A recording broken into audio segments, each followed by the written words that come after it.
Transformation of functions.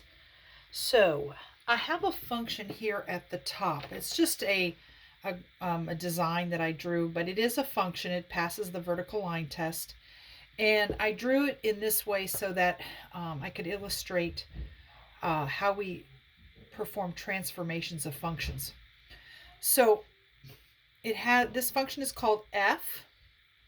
So y equals f of x. And a transformation is a change that you make to a function that is either a vertical shift, a horizontal shift, a reflection, or a stretch, or a shrink. Those are the different types of transformations. So let's look at all these examples here one by one. So in this, here I'm adding 1 to my function. And notice I'm adding 1 on the outside of the function.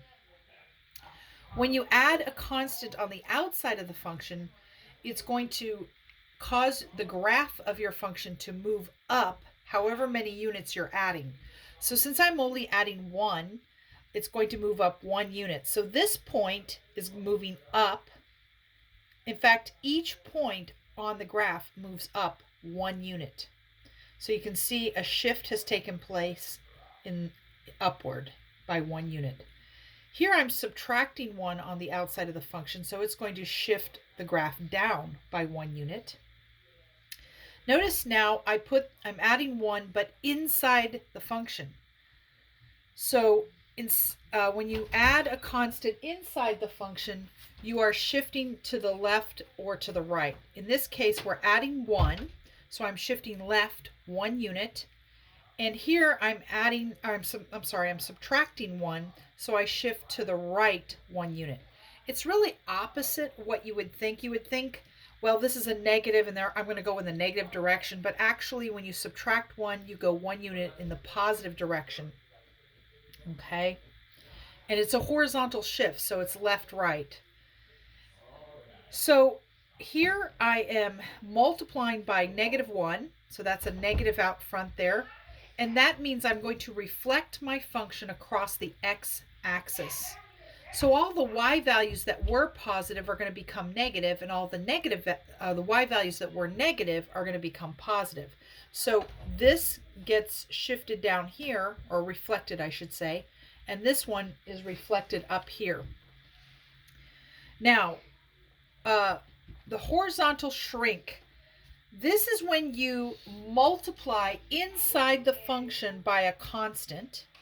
In this case, you would think, well, I'm multiplying by 2, so you would think it would stretch it, but it's because it's inside the function, it's opposite of what you would think. Same here. This is going to stretch horizontally. So you can see how instead of going out 2 units from the origin, this end point is going out 4 units. So the distance is doubled, but that comes from multiplying the inside, the x, by 1/2. So a stretch comes when you're multiplying by a constant less than 1, and a shrink comes when you're multiplying x by a constant greater than 1. A vertical shrink is when you multiply by a constant that's less than 1. For example, here's 1/2. So the height of the function is reduced to 1/2.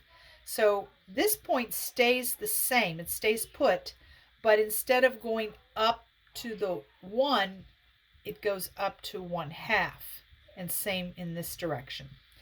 So it's a shrink. And a vertical stretch comes by multiplying by constants greater than 1. So here it's a 2, so it's going to be double. The height of this point is double what it was, and the depth here is also double. But the point at the origin and any point on the x-axis stays fixed, because 2 times 0 is still 0. So the points on the x-axis where the y values are 0 stay put, but everything else gets stretched twice as much for this particular example.